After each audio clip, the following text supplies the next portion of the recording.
Hi, my name is Annie, and welcome to the Walking Word, where we go through the Holy Bible in a year as part of discipling. We are currently in the book of First Samuel, chapter 24. Samuel is the last judge in Israel, and he's the last judge in Israel, and we are about to see David sparing the life of Saul, King Saul, who's pursuing him. So, just a little bit about the book of Samuel. Of course, it begins with the story of Samuel, of Eli and Samuel, who were the last two judges of Israel. And now we've moved more into the monarchy era of Israel. So, First Samuel chapter 24. David then went up from there and stayed in the refuges behind En Gedi. And when Saul returned from the pursuit of the Philistines, he was told that David was in the desert near En Gedi. So Saul took 3,000 picked men from all Israel and went in search of David and his men in the direction of the wild goat crags.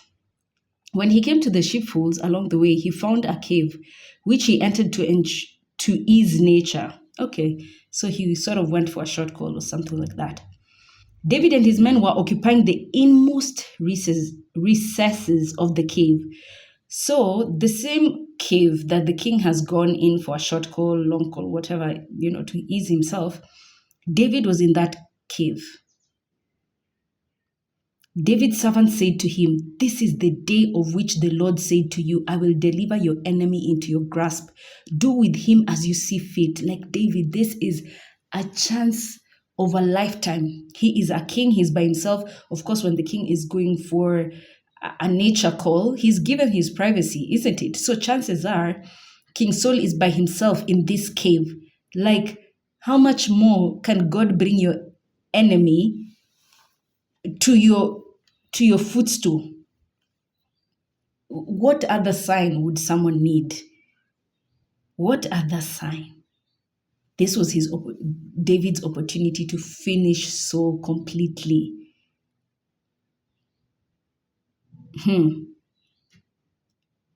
So David moved up and stealthily, like so quietly. So he was a skillful guy, and cut off the end of Saul's mantle. So the mantle of a king, whatever he was wearing at that time. Afterward, however, David regretted that he had cut off the end of Saul's mantle. He just went and cut it. Then after he cut it, David regretted. He felt bad. Like, why did I even do that?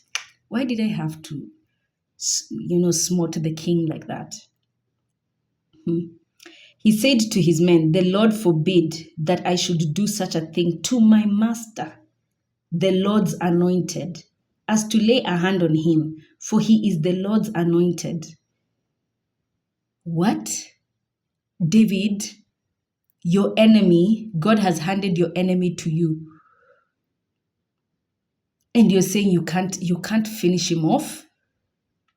This man who's pursuing you every city you step foot in, making you live like a vagabond. I mean, how long will you live your life like this? This is your chance. And David says, "I cannot touch the anointed one." You have to understand the wisdom that David is revealing here to us, that anyone who has already been marked by God, stay clear, even if they've lost their grace for the moment. And this is a show of honor. It actually has nothing to do with soul. It has everything to do with God. God, you know what? You chose that person as a prophet. They're acting wild right now. They're being weird and everything. But because you chose them, you know the reasons why you chose them when you chose them. And for that reason, I too won't partake in bringing them down. Let them dig their own grave by themselves, but I won't participate in it. Anything God you had already touched and anointed. And this is the character of David. Honor. If you want to learn how to honor God, just study David. Okay, touch not my anointed, because those are, one of the laws, of the Lord. Do not touch anyone he has anointed. With these words, David restrained his men, because now his men are like, what? If you want to kill him, we'll kill him for you. But David then restrained his men and would not permit them to attack Saul. So Saul then left the cave and went on his way like nothing even happened. Meanwhile, there's a whole clique of men ready to take him down. David also stepped out of the cave, calling to Saul. So by this time, you can imagine Saul has moved a certain distance away from David. But they're just still the two of them, and this conversation is happening. David also stepped out of the cave, calling to Saul, "My lord, the king." When Saul looked back, David bowed to the ground in homage. Ah, wow. In homage, and asked Saul, "Why do you listen to those who say David is trying to harm you? You see for yourself today that the Lord just now delivered you into my grasp in the cave. I had some thought of killing you, but I took pity on you instead. I decided I will not raise a hand against my Lord, for he is the Lord's anointed and a father to me. I took you as my father." So David is opening his heart to his enemy. "Look here at this end of your mantle, which I hold. Since I cut it off at the end, I cut off an end of your mantle and did not kill you. See and be convinced that I plan no harm and no rebellion." Like, I don't mean to harm you, my king. "I have done you no wrong, though you are hunting me down to take my life." Like, what have I done to you to deserve this? "The Lord will judge between you and me, and the Lord will exact justice from you in my case. I shall not touch you." So David is given an opportunity to declare his stand, and his stand is, "I won't touch you. I leave you in God's hands now." The old proverb says, "From the wicked comes forth wickedness. So I will take no action against you." Against whom are you on campaign, O King of Israel? Whom are you pursuing? A dead dog or a single flea? The Lord will be the judge. He will decide between you and me. May he see this and take my part and grant me justice beyond your reach.